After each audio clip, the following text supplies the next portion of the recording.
to another.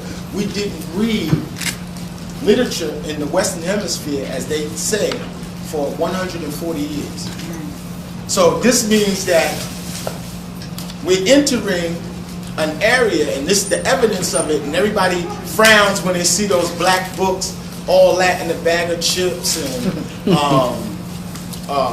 hoes better have my money. I see another one, Hell to the No, right?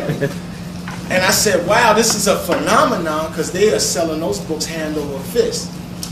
And they get rich with those books. But what it is an indication that we're reading again, more so than ever.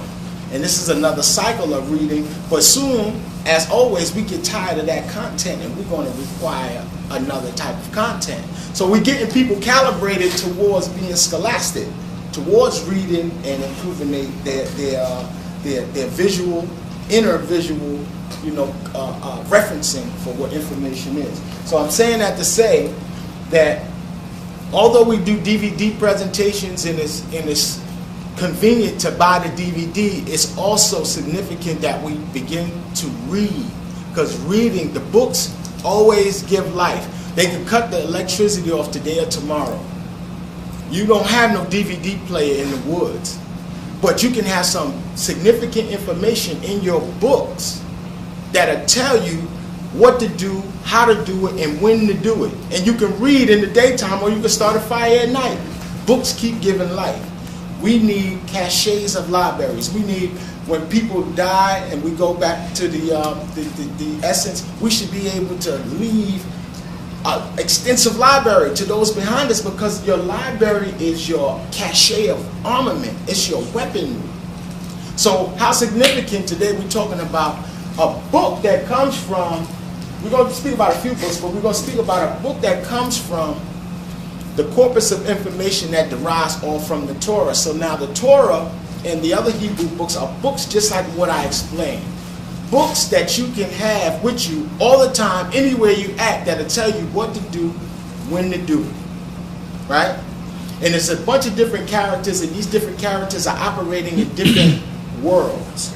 And we'll see where all these concepts come from, and we'll see how it plays into our present paradigm. So now, further, this is the time for people to begin to also not just read books, but you have things on your mind. You have concepts.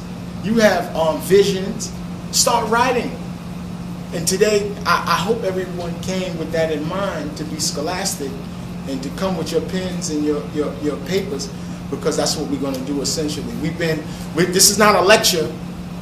This is a class. Okay. So, very significant that Dr. Rudy came and spoke about language. Very important. You see my notes, he cleansed my notes. Cleansed them. Right? Words is everything. This, I want to introduce brothers and sisters to a book here. First and foremost, this book ties right into, a part of this book ties right into what Uncle Rudy was talking about. This book is called Messianic Mystics. Let me turn this down for a moment. And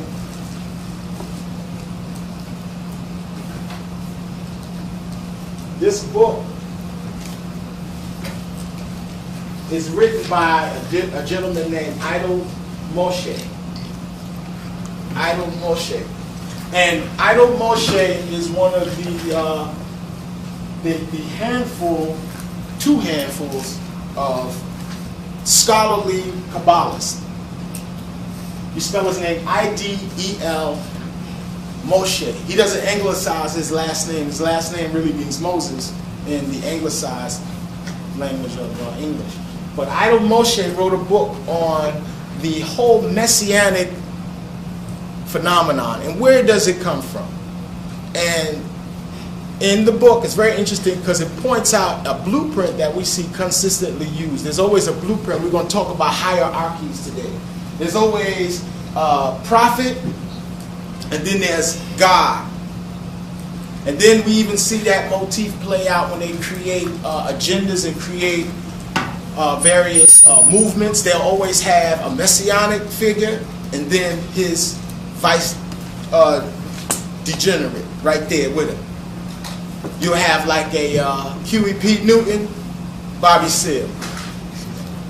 And if anybody saw my DVD I did called Gangsterism in Service of White Supremacy, I show on there how mind control at Stanford University, the foremost center for mind control on the planet and on the West Coast, was the place where they created the Black Panther Party.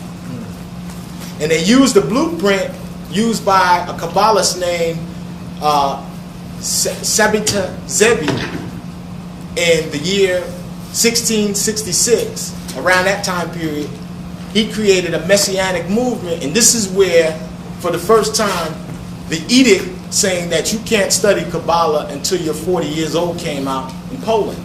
Because this gentleman used Kabbalah and his interpretation of it as a means by which to create this whole concept of the Messiah. Now, a lot of us are oblivious to it, and we don't even be seeing it. When you're going down Eastern Parkway, or sometimes down Park Avenue, you'll see big posters, and it says Moshiach is returning, or will return. That's a mystical Kabbalistic concept where they've created a personage, a person, and said that he is the embodiment of the Messiah, and that he's going to come back, and that your good deeds help him to return. So this is what happens when your science gets in the hands of people who don't really know it. Reverend Valentine said in his last presentation here that Kabbalah is not Jewish, and it's very true in what he's saying, because Jewish is a term that they have insidiously intertwined into something being a racial marker, and that racial marker being European. And Europeans didn't know anything about Judaism until 740 AD, when there was a mass conversion of the Khazarian clan, and they went down and took the cloak of African spirituality, abandoned their major language, and used Hebrew as a liturgical language to begin to start speaking the language in the manner in which you used to speak it, in order for them to reap the benefits of what speaking our language entails. Here is a Moorish brother who makes an entry in Messianic Mystics concerning what we just spoke of.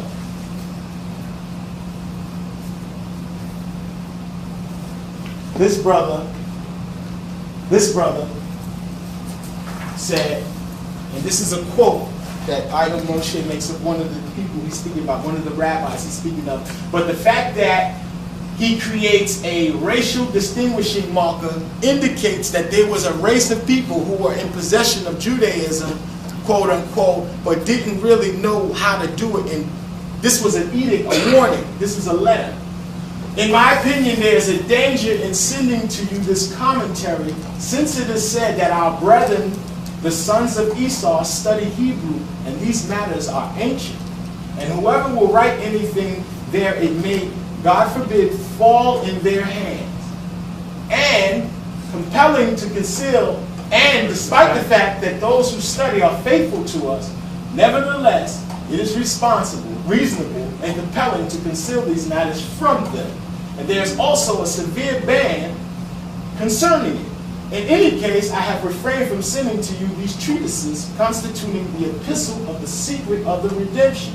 And you, my masters, those who conceal the wisdom and the secret of the Lord, is to the fearers of God.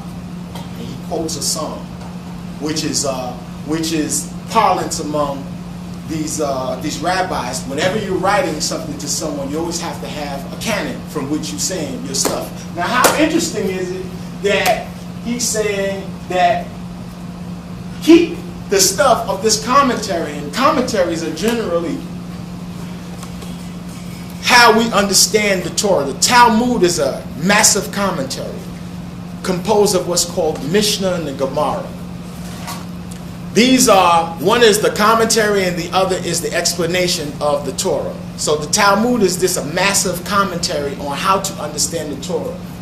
Ironically created in the Hellenistic time. So this is when Europeans had a hand of spiritual matters. And this is where a lot of them began to create law, but the Kabbalists among them who sat in what they would call the hekels, or the circles, and they call them, the lawyers, they call them holocaust, right? They sat in these circles and they shared the Kabbalah in order for them to break the law. So the law, what is read in one world means something different in another, and means something different in another, and means something different in another. We'll demonstrate over the course of this presentation how, in fact, it speaks about, in the Torah, a distinct place where creation ensued. I know these transparencies are clean. I just got to find the ones. You clean these up nice, Uncle Rudy. Now, what we're going to demonstrate today is that Hebrew, in the Sefer Yetzirah, the Hebrew language is considered what is called in Hebrew a netivoth. A netivoth is a path. So by implication, sound becomes a pathway towards an end. So now,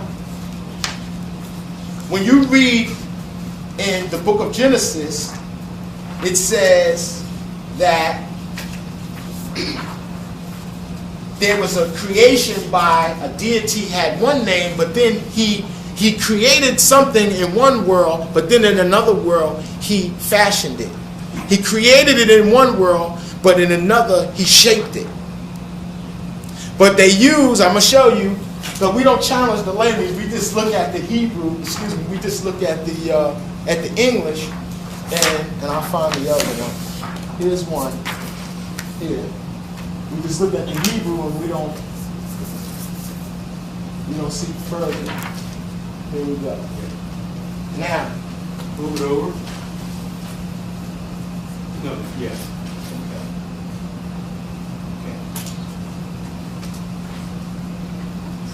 Okay. Here we go. Here we have the name of God as the initial name of God as Elohim. Now, in this biblical verse it says, and create Elohim the Ha'adim in Beth Zelem, image of God, or Elohim. Then it goes and speaks about how he created the woman in his image. Then it goes into how he created them both in his Zelem, his image. Right? Now, I want to show you another verse where this deity does the same thing. However, his name is different. His name is different, and he's creating in a different place this time. Okay, and here it is. Now look, this, for those who've been studying, this is going to become very prevalent, but we're speaking about the Sefer Yetzirah today. And the Sefer Yetzirah is created by a priesthood called the Maaseh Bereshit. They centered the entire information based off of the first 6 letters in the Bible. The first 6 letters are Bereshit. Those 6 letters are the entire Torah in total. That's the whole secret, is in those 6 letters. Everything subsequent out of that is nothing as significant as those letters. Now, here we have, it says, and create. Bara, the word bara, Beth, Resh, Aleph, is the same 3-letter root of Bereshit. Now, here we have, this is another depiction now, bara means create, but here we have the word yetzer. Yetzer. Yetzer, Yahweh, Elohim, the Aram, and this is talking about the field. This is when quote unquote, God created the fields of the earth. So now they're speaking about a creation story, but they use two words of the power of what their deity meant. Here they use Yahuwah, Elohim, and then in the other they use Bara Elohim, but it doesn't say Yahuwah. Now, what I want to show everyone is that on the tree of life, in order for us to understand any Kabbalah, we have to first turn the lights on. Right? Turn the lights on so we can receive this info. Now,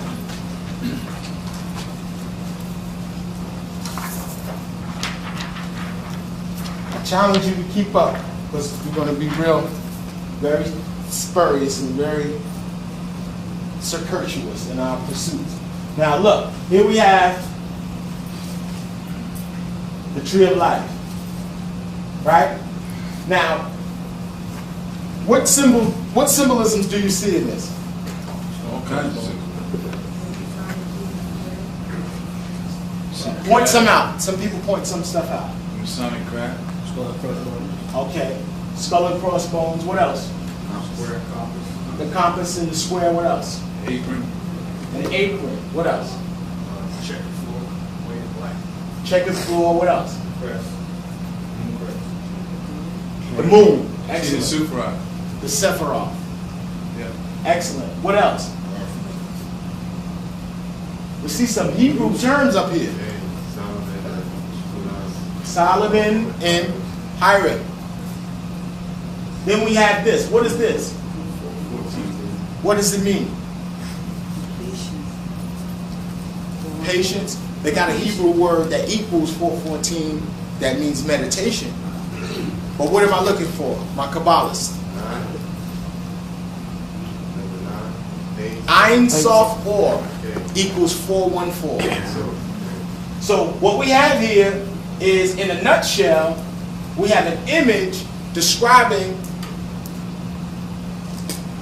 a relationship between these two figures. But what happens is, this is all going down on different realms, because what we're going to speak about today is called descent, the fall, coming down. When they speak about coming down, they're talking about incarnating. So what are the two Hebrew words?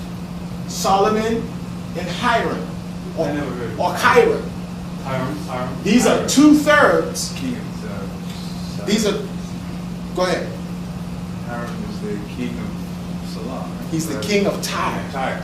Tyre means rock or stone. Really rock. Right? Then, because it symbolizes matter. Then we have Solomon. Solomon also is synonymous with the word perfect or peace.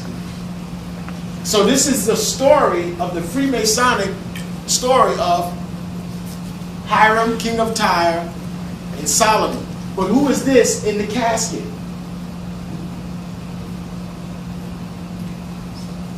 Masonically? Masonically. Hiram the Fifth. Right. Hiram the Fifth. Right. Hiram Abit? Who's Hiram Abit? The master architect. Supposedly. Right. He's supposed to be a master architect. But now look at where his head is. If this is the tree of life also, where's his head at? In Da. So it says in the text. You have to explain some of that Hebrew stuff. I mean, You I'm got not it. a Kabbalist or anything like that. I came here because someone asked me to come. Awesome. So You gotta give me a chance. yeah, Okay. a little more time. I got you. I'm a novice as well. Well, not Now, the skull represents Doth, but Doth represents knowledge. But however, I think we need to rechange the name, because Doth means more so intelligence. Because knowledge is really to know something. Intelligence is an operation, something that you could just sit there and know. You can know that if you cross the street at the red, you could get hit by a car. But it takes intelligence and wisdom not to do it.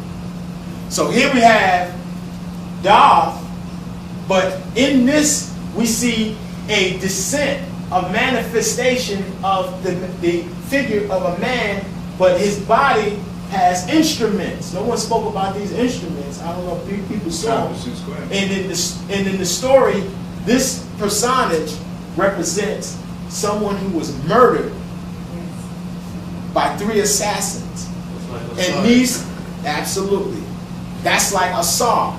414, the brother said that's like a saw. 414 equals who?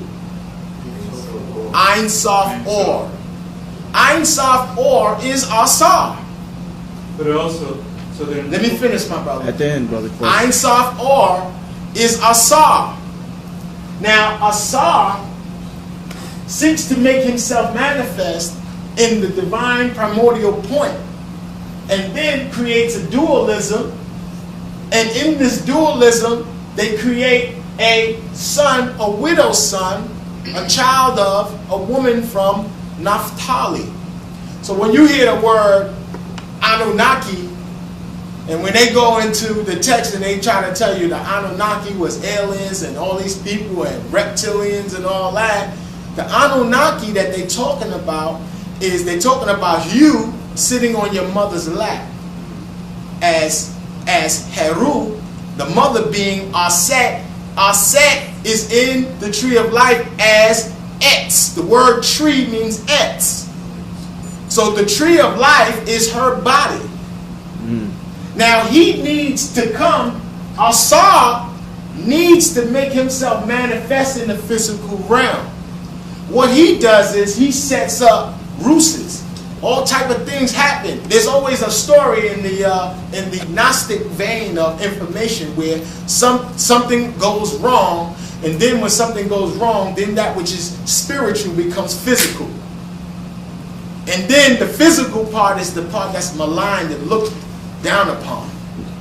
Whereas the spiritual is the place that the physical has forgotten where it has to go. So now, in the story, and I'm doing this for a reason. I'm saying what I'm saying for a reason. I'm going to bring it all home and look like I'm with someplace else. I'm going to bring it right back. The 3 instruments are sounds. The name of the assassin who hit him across the throat was Jubilah. We have an A here, right? The one who hit him in the chest, now the one who hit him in the throat asked him for a secret word. Now that's stupid to ask somebody for a secret word and then hit him in the throat where they can't say it. Right? So the first place they hit him is in the throat. You know it's a symbol, which is Kabbalah. Freemasonry is Kabbalah. Freemasonry is Kabbalah. They got everybody twisted in the muck and mire trying to, we all concentrating on jurisdiction and not concentrating on the spirituality. Now, the Duke of Edinburgh is the Grand Master Pontiff of the whole planet with Freemasonry. You want to be under that jurisdiction? Then we have this instrument. He was hit in the chest with a square. Right? This is the 24-inch gauge. Then he was hit in the chest with the square, but then he was hit in the head, which is Jubilo, and then he was hit by Jubilo. Then he was hit in the head by Jubilam, who killed him. Right? So what is this symbol here? Nobody spoke about this. What's that symbol? Is that Hindu? Now everybody in the room say Om. Everybody say Om. You hear that sound? Say it again like we Tibetan monks. Say it like, get deep with it.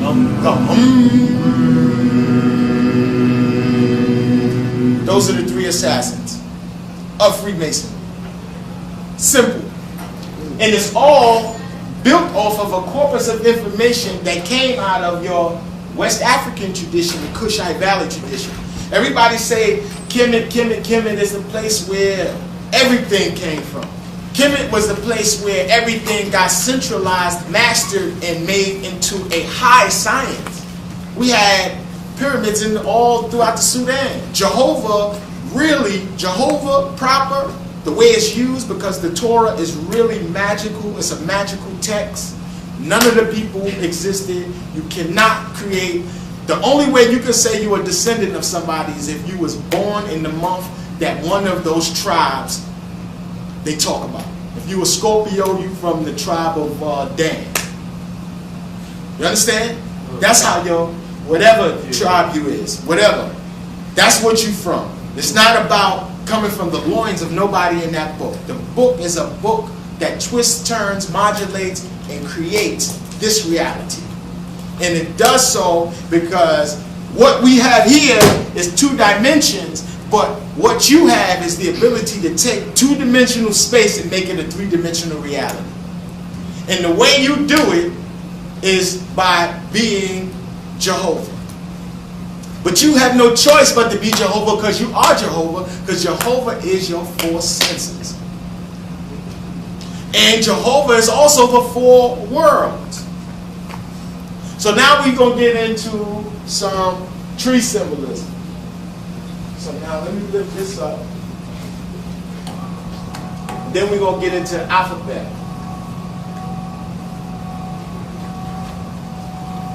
Now we see the drawing and the motif fits right in. That's it. Right? Now you see the tree of life. Right, thank you, Tom. Hang up. It's going low again. It's too low. He's going in on me. He's aggressive, man. What's your sign, Jack? Scorpio, that's it. Yeah, me too. Me too. Me too. I'm a Scorpio too, Jack. Now, here we go.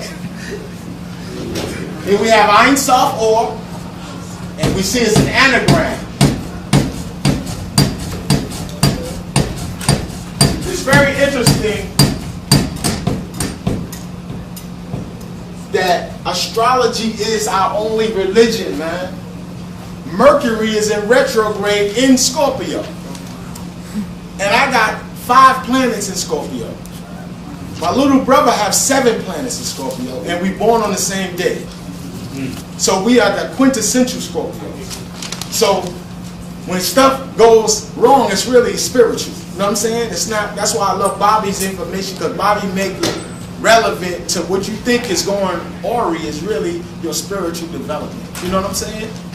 So in the motif, we have separated this story in 4 different ways, but each of the 4 different ways are 4 different worlds.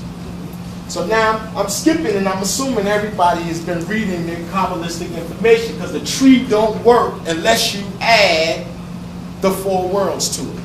There's no sense in just sitting with a tree of life without taking the key and cracking it and separating it into 4 distinct worlds. Now, the way this world came into existence is that entities or existences of higher dimensionalities created worlds beneath them, endowed those entities or worlds beneath them with a degree of ignorance. That degree of ignorance becomes a chaos that needs to be filled by the volume of something. That volume is your attention. We live within chaos, and we are putting all the pieces back in order. We live in a world where all the puzzle pieces is just thrown on the ground, and we're all trying to put it together. Then we create worlds beneath us so we can be subservient, so entities can be subservient under us. Then those entities create subservient entities below them. So there's a descending hierarchy, and in every spiritual system, they always have you calling on the deities, the forces, and the powers of the lower realms first, then the second realm, then the third, and then the fourth. That's one way. And then when you want to bring down work, you start at the top and you bring it down. Now in Kabbalah, the top world is occupied by one Sephiroth. That Sephiroth is called Kether. Now, Kether, the word for Kether, its term in the highest realm of Atziluth is Ahia. Ahia means what? I will be. I will be. Now, check this out, because Kabbalah is also math, high-level math. Check it out. Peace, King. Brother Asir, give Brother Asir one that I can. Now, we have, in Atziluth, we have Kether, which has a dot in the very center of it. Now, what does Kether mean? Kether is spelled like this. Kaf, Tau, Resh. Now, we're going to get into the Hebrew, because I left a system. I want everybody to write this down as to how to remember the archetypes. Now, here we have Kether. Kether means circle. It's translated in English to mean crown, but it means circle. Now, Kether equals, this is 20. This is 400, and this is 200. So we have 620, right? Is what it equals. Now, when you do the math, 414 adds a number to it to become Kether. 414, which is Asar, adds a number to himself in order for him to make himself manifest in the form of the primordial beginning, the place of swirlings, the circle. What's the number that he added up? Let's do the math. Because we want to make 414 become 620. Right? 414 plus 205 equals what? 260. 206. 206. Equals 4 and 5 is 206. Excuse me. 4 and 5 is 9. Excuse me. Well, this is the method that I use to figure out numbers. Here goes 414. Here goes 620.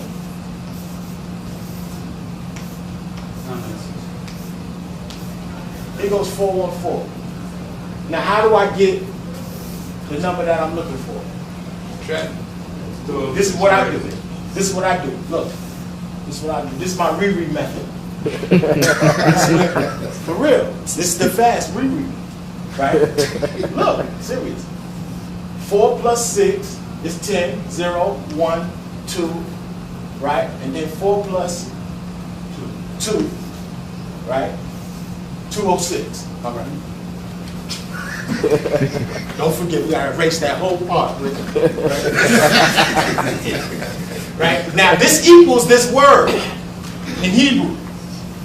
206 equals this word right here. You're going to hear this word, and you're going to hear it, and you're going to say, I know that word. I know what that means. Those of you who know the Hebrew, what am I writing? Not yet. What that say? What it say? Ra'ah. Or Ra. Or Ra. What was in Kemet the symbol of Ra? Sun, solar sun, the symbol we have at the top. Absolutely. The cult of Ra used the target symbol. That's how God makes himself manifest first. Then that's the hydrogen atom. And then the hydrogen atom, in its desire to descend, coalesces with others and creates dualities. And this is where the first dualism occurs. Now, all of this is going on in this realm called Atziluth. Now, Atziluth, when you look at the root of Atziluth, it's Atzel. Atzel means the closest to. Right? Now, the second world, we have Briah. Now, this is the world that we were speaking about, where they said that in Briah, Elohim is the one that created, and in and Yetzer, Yahweh Elohim created. Now, they say Yetzer. Now, Briah is where Chokmah and Binah, and our sister from California emailed me and told me that when I say Binah, she said that's the incorrect pronunciation. She said it is Binah because it goes with the Aramaic phonetic syllables of I-E-U. Oh, I heard something a little different. Right. But it's interesting, I heard it was being as well, I was always saying like that. Right. I think it stands to say that we say it how we say it until we learn how to say it right. But y'all know what we're saying. You know what I'm saying? Right. So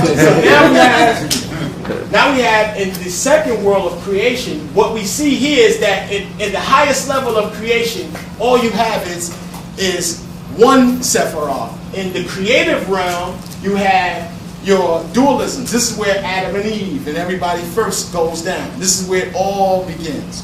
Now, Chokmah, the way you spell it is like this.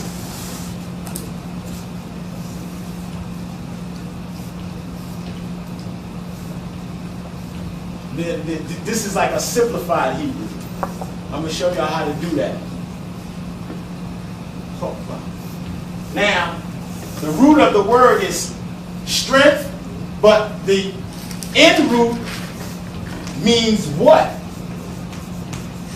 It means what? Like, what strength? Like you have strength, but what strength?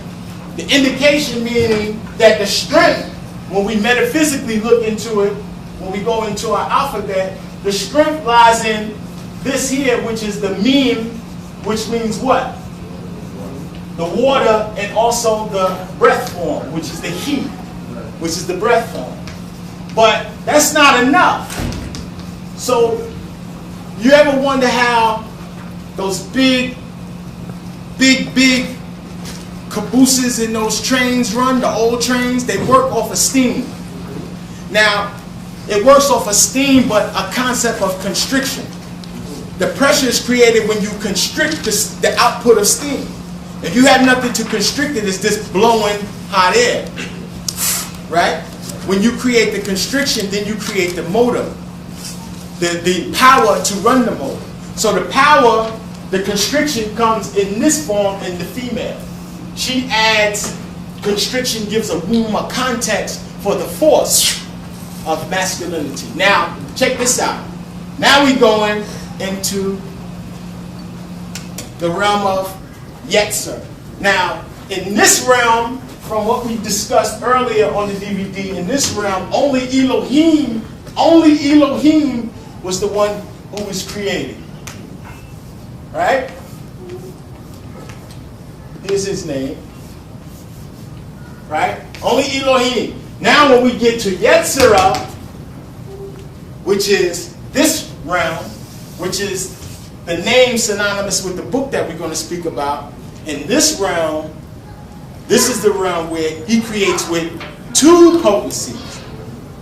He deals with the potency called Yahuwah and another one called Elohim, or which is also synonymous with Elohi, because the proper term is Elohi. Now, why in Yetzirah do you need both gods?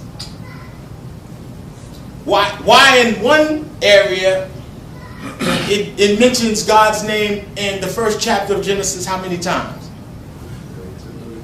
32 times. Now, why? 32 paths of wisdom.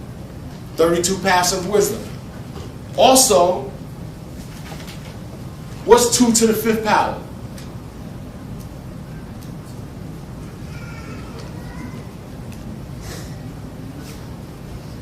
See, I took you back to elementary school. 10, 25.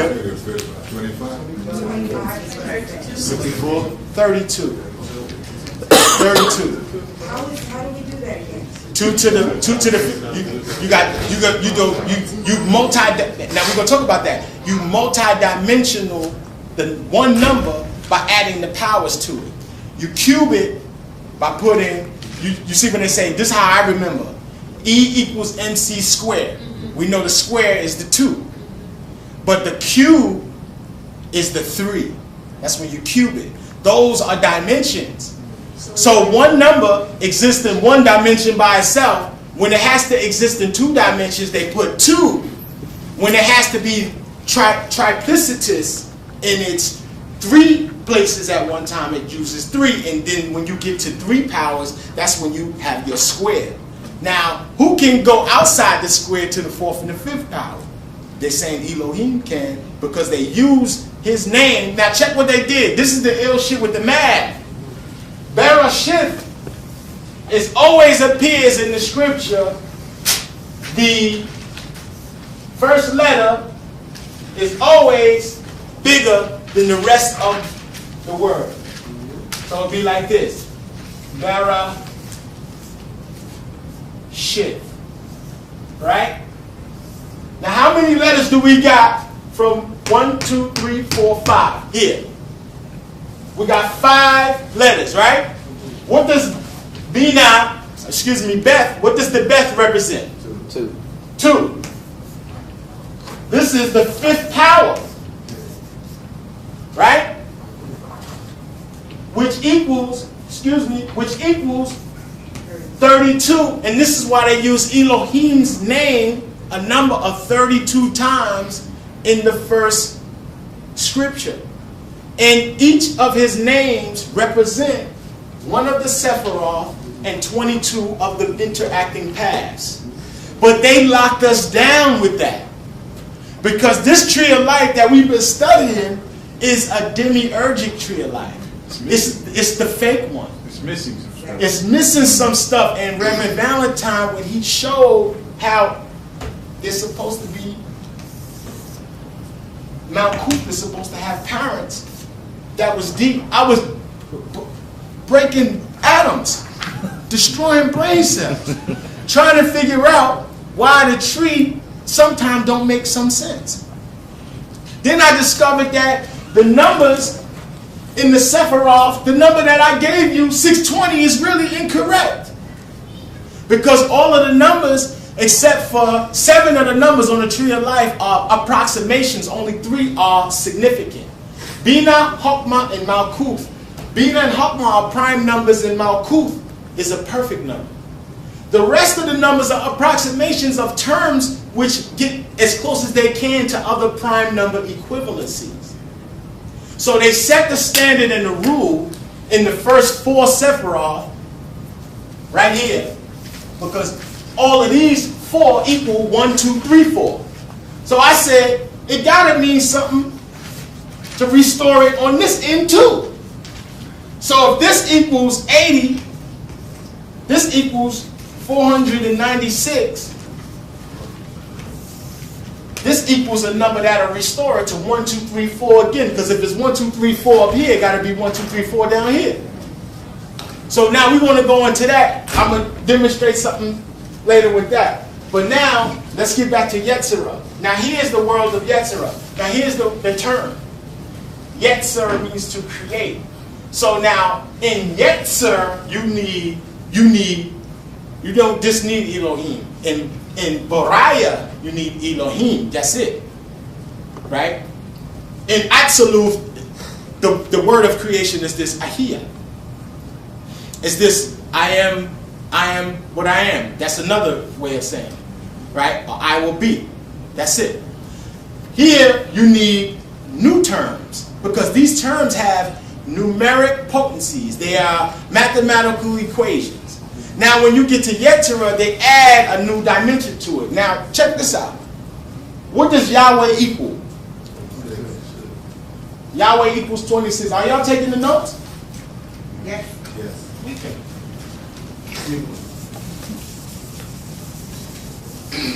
Why does Yahweh equal 26? The Sifro and the central pillar. Because what? The Sifro and the central pillar start at 1 and going down. Give you the numerical equivalent. Beautiful. Beautiful. Beautiful. Can you repeat that, please? The brother said he gave up something that's heavy that a lot of people neglect. The central pillar, this is the central pillar has the number 26 encoded in it. This is the first Sephiroth. They don't count God. This is the first Sephiroth. This is the 6th. This is the 9th. This is the 10th. It equals 26. And I told people before in the lecture, I said, what does 26 do that no other number in the world does? Right? Right? Yeah. And people was like, this nigga is crazy. I said, it exists between 25 and 27. And they said, so what? Right? Let me show you why that's significant. Because in Yetzirah, this is the realm where you holographically create your reality. This is where all of the sorcery and the magic goes down in this world.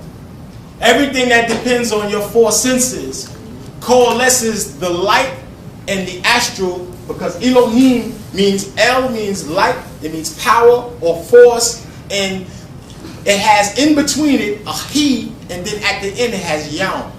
Yam means is the root for water, or it is also the root or the meaning of the word day or a time period. So the He acts as the connector. The He is a window. When I want to see who's in front of my door, what I do? I look out the window. The He is a portal, a way. So they connect the El and the Yam, and that's two gods in the Sumerian pantheons. El and Yam were gods of Sumer who were always fighting. So they put what's called the veil of the Shekinah, which is the letter He, in between them. Once you remove it, you get numbers.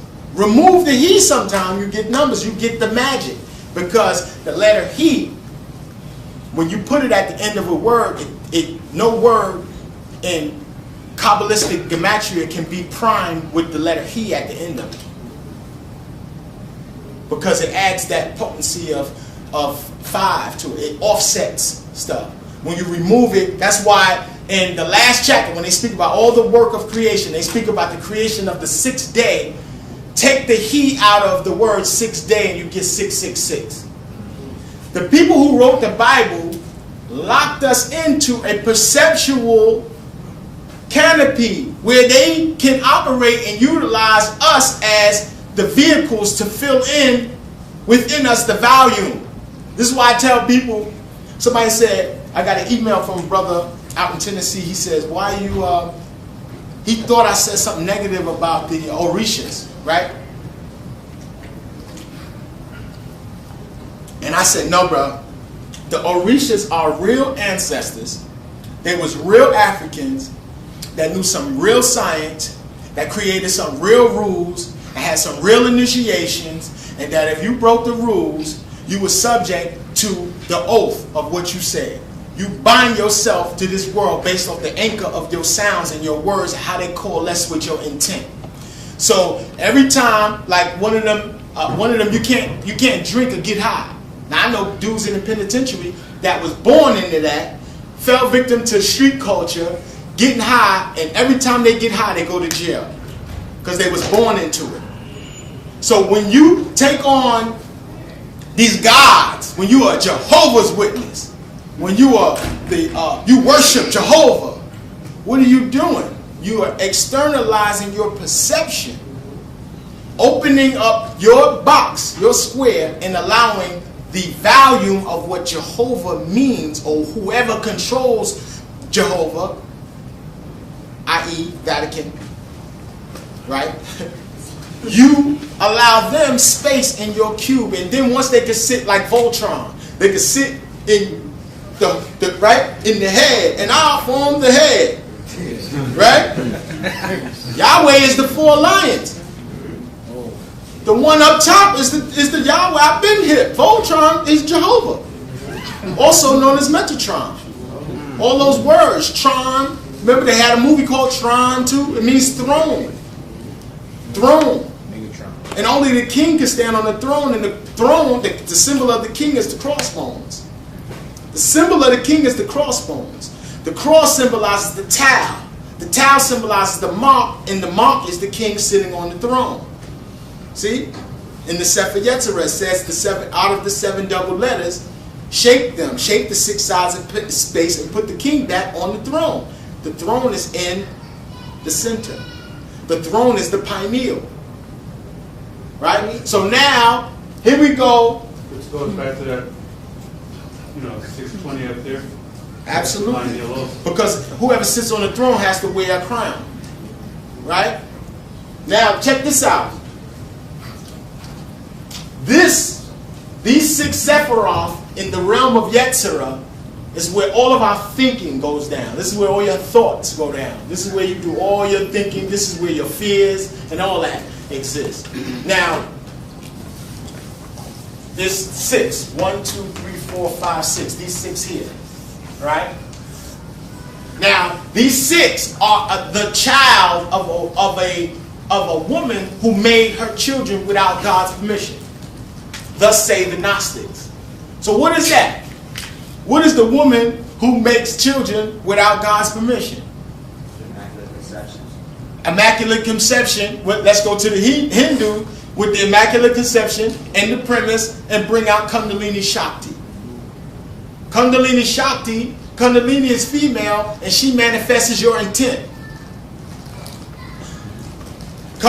Everybody's supposed to be, that's deep, that's why. That's deep. That's fun. There you go. There you go.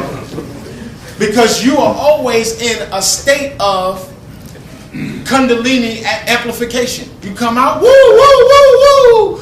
They shooting, you turn on the TV, they sexting, everybody aggressive. That's Kundalini all day long. So whatever images that have been supplanted into your cube of space are now becoming manifest in the form of your destiny. So now here we have in the 6 Sephiroth, these are the children of the mother who shaped them, who took what force of the grand infinite nothingness. You can't even, this is a great, this is something you can't even speak about Ein Sof Or.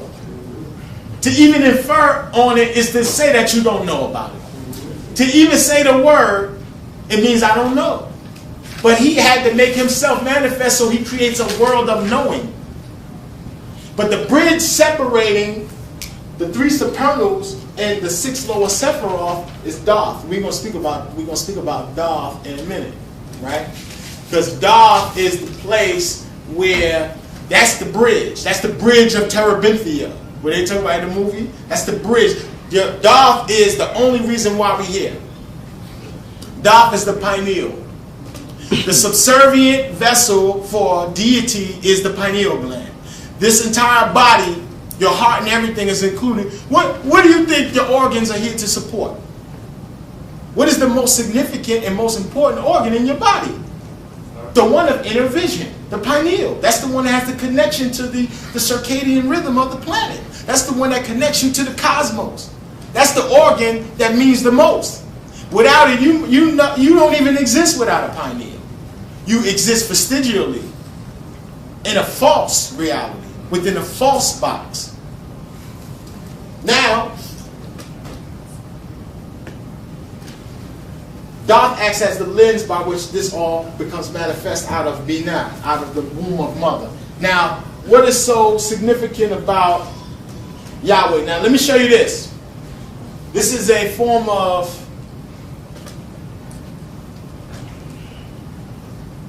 geometricizing gematria. Now, gematria, what is gematria? Gematria is, it means geometer, or like geometry. It's the geometry of sound coalescing with the numbers in the numeric representation of these numbers. Now, this here, have people been writing this down? Right. You need some paper and a pen, my brother? Sure, we do need some paper. Okay.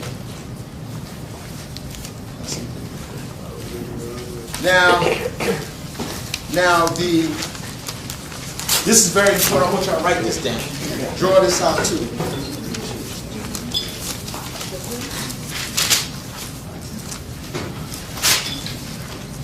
Here you go. You got a pluma? Okay? Here we go. Now, we got two-dimensional reality, then we got three-dimensional reality.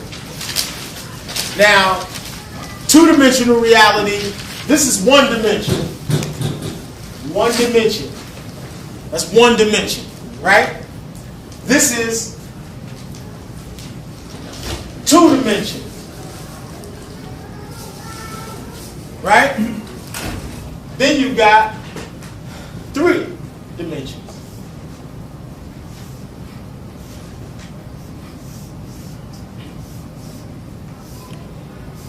Now check out, this motif is in the tree of life.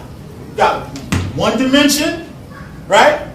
Then you got two dimensions, right? You can see me over here too, Rich? Yeah. Then you got two dimensions. Now here, we got that square I just made over there, right? You see it? Who said no? I'm trying to be funny. You can see it? Mm-hmm. There goes the square, right? See? So you got one dimension, two dimension, three dimensions. Now, okay. Now, check this out. How do you get from two-dimensional reality to three-dimensional reality? How? How do you make that which is two-dimensional into a three-dimensional reality? 32 pathways. Really, the central pathway. You use your Yahweh. You use your four senses. You use your four senses to create two-dimension into three-dimension. Now look at this. This is the only place that this ever happens in all the sequences of infinite numbers. Numbers, as a magician, you will never lose if you use the numbers. If you become a mathematician, you will never lose if you use the numbers. If I write a book and I begin the book with a letter and I end the book with a letter, I seal the book within numbers. What's the first letter in the Torah? What's the last letter? What do they equal? 32. The book is sealed within numbers. You can't escape them. They act as the prison. So now, here we have the number 25, and we have the number 27. Now, 25 is a square number. 27 is a cube number.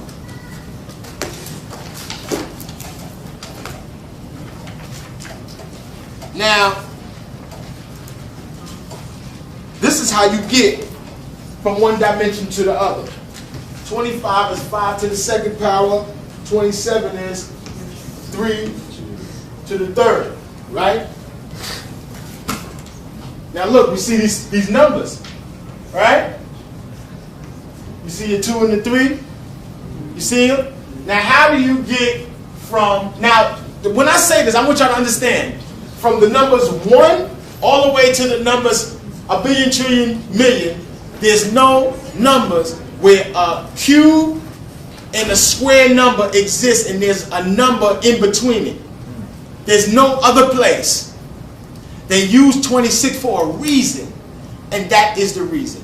It is the means by which to transdimensionally traverse from a two-dimensional plane on into a third-dimensional reality based off holograms. That's what Yahweh is. Yahweh is nothing more than that. This is how you do it. And so 26 exists here. Now check it. Where's my eraser? I need my system. Here we go. 26. Now do the math. Let's do the math. How many? Let's make a square.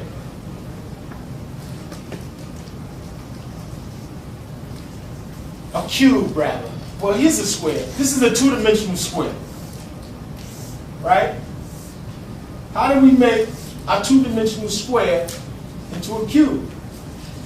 We add extra dimensions to it, right? Now let's count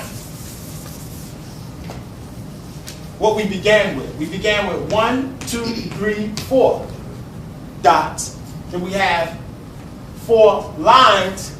Then we have the picture of a square. That means that you can't make a square with this 2 dots in a line. You need 4 dots, 4 lines to make the square. Now check this out. When we add another set right here, right? We have 4 dots. Now we got 8. Now we add 4 more lines. Now we got a dynamic, right? Now we do it again. We add 4 dots. Excuse me, we don't need to add no more dots. We just need to add more lines. So we add 1, 2. Hold up. Reread today. Co-retarded. Here we go. Right? Bam. Nope. To the top. Bottom dot. Top one. Yeah, you better erase all this, Rich. You better do some serious editing of this, Jack. It's Mercury retrograde in my house, in Scorpio. Can't help it. Connect those two right now. Reread, yes. Okay, now I got a full square. But let's count what I created. Let's count what I created. I created with 8, 1, right? How many? 1, 2, 3, 4, 5, 6, 7, 8, right? 8. And how many lines? 1, 2, 3, 4, right? 5, 6, 7, 8, 9, 10, 11, 12. Right? 12. These created what? 6 sides. Right?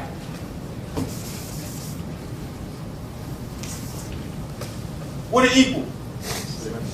26. Yahweh is a cube. Yahweh is nothing but a cube that you are in possession of. Now, this cube has on each of these dimensions a sound. And those sounds keep the cube in order. And those directions have names or anagrams of the great word of God, or the great 3-lettered name of God, which is not, see, Yahweh is the blind. The last letter, He is the blind. It's really Yahoo. It's Yahoo. And then they create the word HIV out of Yahoo by jumbling it. And then they give it to a nigga to make it into magic. And once you give it to a nigga named Magic, it's magical now. And anybody can get it because Magic got it. Because it's magic. See? So they give titles, names, terms to your dimensionality, your cube of space. And that's what we're going to talk about. Now, this is the world of Yetzirah. This is the world where the cube exists. And this is the world where you can manipulate the cube. You can debunk the cube. You can change its size. You can put whatever you want in it. But your feet, while doing it, are always planted in the realm of action. That's what Asiya means. Asiya means the realms of action. So this is the realm that's beyond proselytizing and just popping off with the lips. This is the realm where you got to act on what your imperatives are. Okay? So now, let's get into, we're going to go back there. We're going to get into the Hebrew. We're going to get into the actual archetypes of the language. Before we go back to where the dimensions what sounds emanate from the dimension of that cube. Now, I use these terms as guides to tell the whole story that the whole Hebrew alphabet means. Because Hebrew should either be written in columns like this, in 11 letters each, or they should be written in a circle. Because you need 7 tonalities. This is how Hebrew really should be written, in a circle. Because it's circuitous. It's a cycle. It's nothing linear. Now, the improper fraction, 22 over 7, equals what? Right. It equals the great number, which is 314. How auspicious that the world of Yetzirah, the term Yetzirah, also equals a number close to 314, which is 315. In Kabbalah, whenever you have one letter short of a letter, they have a principle where it is the Aleph that stands on the letter, because the Aleph equals 1. So now, the world of artificiality is rooted in the use of the circle and how you manipulate the circle. Now, who's ever went into the buildings in Williamsburg and you see those mezuzahs? You know what a mezuzah is? No. It's the thing on the door. And you be like, damn, we ain't Jewish. What the hell is this doing on the apartment door? When my cousins in them we used to live on Lefferts, they had the mezuzahs on every apartment, outside of the apartment. If you look at them, it has the letter Sheen on it. Some of it says Shaddai.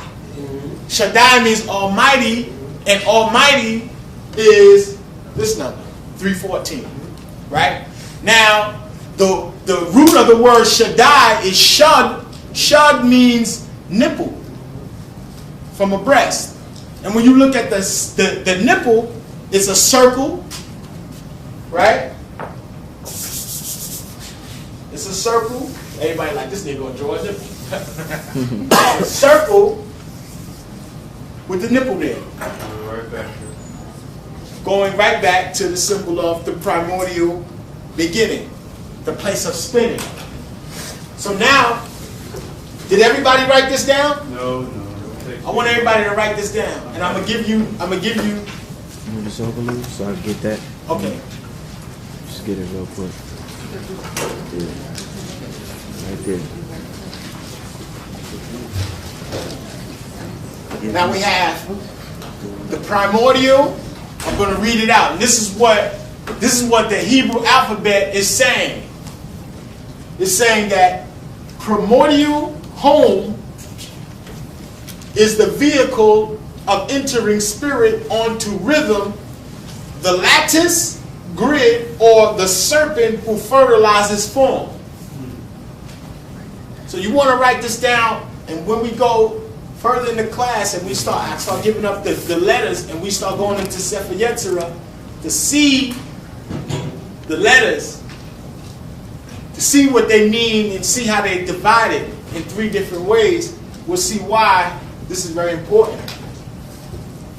Primordial home is the vehicle of entering spirit onto rhythm, the lattice grid, or the serpent who fertilizes form, and disciplines the water of life that supports the eye or portal connecting the past, present, descent of the future.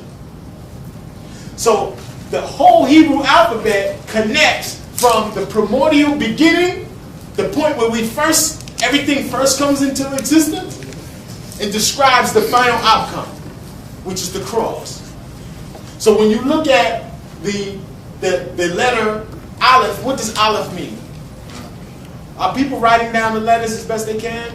Use a simplified form of Hebrew if you can't get jazzy with the calligraphy.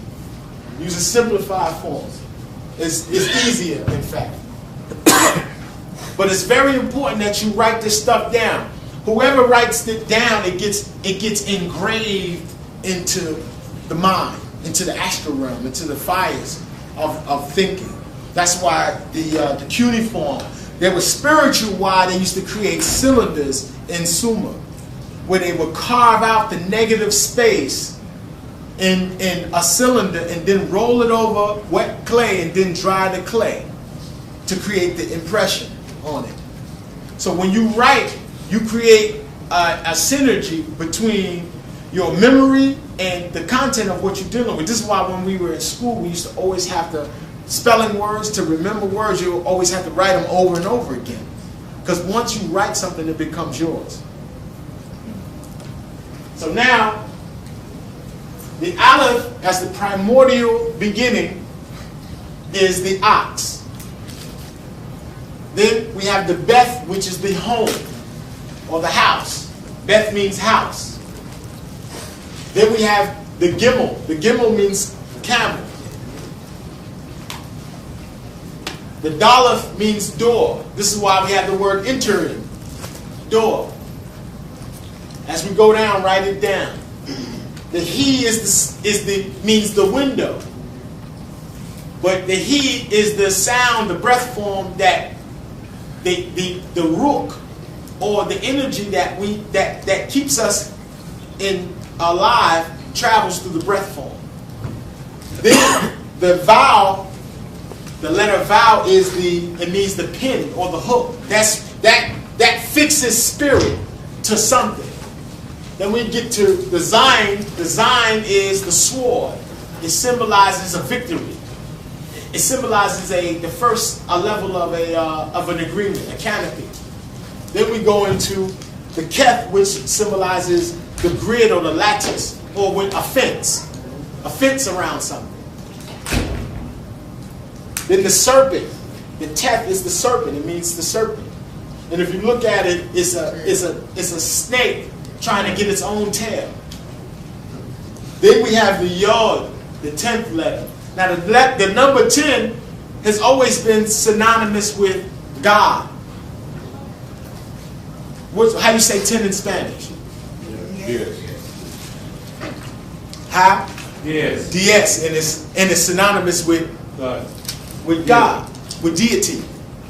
So when you get to the number 10, it symbolizes